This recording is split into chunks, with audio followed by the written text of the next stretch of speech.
वालेकुम रहमतुल्लाह। चीज़ दिखा रहे हैं हम कि ये चाँद चमक रहा है और चाँद अगर इस तरफ है तो इसकी रोशनी इस तरफ होनी चाहिए, इस तरफ। यानी ये देखें पीछे एक पहाड़ है, ये आपको बिल्कुल काला दिखता है जबकि शहर की रोशनी भी वहाँ मौजूद है। मगर एक बहुत बड़ी बात ये है, इस पहाड़ का एक मोजज़ा इस पहाड़ पे नबी अकरम सल्लल्लाहु अलैहि वसल्लम का एक मोजज़ा ये है कि चाँद हो या ना हो, ये पहाड़ देखें आप, बिल्कुल इस पे कोई रोशनी का इंतज़ाम नहीं है। वो जो आप एक रोशनी देख रहे हैं, ये वाली रोशनी, ये वाली जो रोशनी देख रहे हैं आप, ये असल में रोशनी नहीं है। लोग हाथ में टॉर्च लेकर नीचे उतर रहे हैं, इन्हें मोबाइल जलाकर नीचे उतर रहे हैं। तो ये जो पहाड़ है, इस पहाड़ की ये ख़ुसूसियत है कि चाँद हो या ना हो, चाँदनी रात हो या ना हो, रात बढ़ती जाती है लेकिन ये बिल्कुल रोशन होता जाता है। इसी तरीके से सफ़ेदी इसके ऊपर अब गालिब रहती है, इस पर बिल्कुल अंधेरा नहीं छाता कभी भी। और जो दूसरे पहाड़ यहाँ पर मौजूद है, जैसे हमारे सामने एक पहाड़ है, ये देखिए, तो इस पे वो रोशनी मौजूद नहीं है। इसी तरीके से जो चारों तरफ हम पहाड़ ही में घिरे हुए, शहर की रोशनी नज़र आने के बावजूद, आने के बावजूद भी यहाँ पे उस पहाड़ पे रोशनी नज़र नहीं आती है। लेकिन ये जो पहाड़ है जिसको जबल सौर कहते हैं, जहाँ नबी अकरम सल्लल्लाहु अलैहि वसल्लम तशरीफ़ फरमा हुए थे, आप सल्लल्लाहु अलैहि वसल्लम के कदम मुबारक पड़े थे।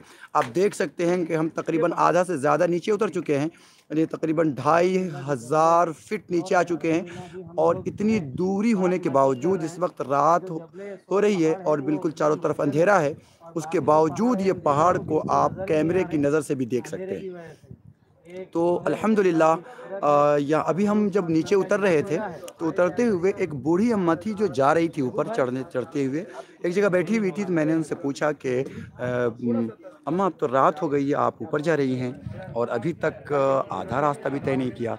तो उस बूढ़ी अम्मा ने एक अजीब जुमला कहा कि जैसे रात बढ़ती जाएगी वैसे इसमें इसकी रोशनी बढ़ती जाएगी, सफ़ेदी गालिब आती जाएगी। तो मैंने सुन के समझा नहीं, लेकिन जब मैं नीचे आया और एक जगह पे एक स्टॉल है, चाय वो ठंडा वगैरह और पानी वगैरह मिलता है इस स्टॉल के अंदर। तो यहाँ पर मौजूद लोगों ने बताया कि आप तजर्बा कर लें, दोनों तरफ देख लें कि एक तरफ ये पहाड़ है जैसे जो जबल सौर है और दूसरी तरफ ये दूसरे पहाड़ हैं जो आपके सामने ही हैं। दोनों में आप खुद फ़र्क कर लें। और हम अपनी सर की आँखों से ये देख रहे हैं कि अल्लाह के नबी सल्लल्लाहु अलैहि वसल्लम जिस पहाड़ पे जलवा फ़रोज़ हुए थे, वो पहाड़ अंधेरे में भी रोशन है। और जो पहाड़ दूसरे हैं वो उस पे चारों चारों तरफ से रोशनी होने के बावजूद भी उसके ऊपर वो रोशनी नहीं है, वो लाइटिंग नहीं है। ये अल्लाह के नबी सल्लल्लाहु अलैहि वसल्लम का मोजज़ा तकरीबन 1450 साल के बाद भी अगर कोई अपनी आँखों से देखना चाहता है तो वो जबल सौर पे आए और रात के अंधेरे में देख लें। सल्लल्लाहु अला नबील करीम व अला आलिहि व अस्हाबिहि वसल्लम।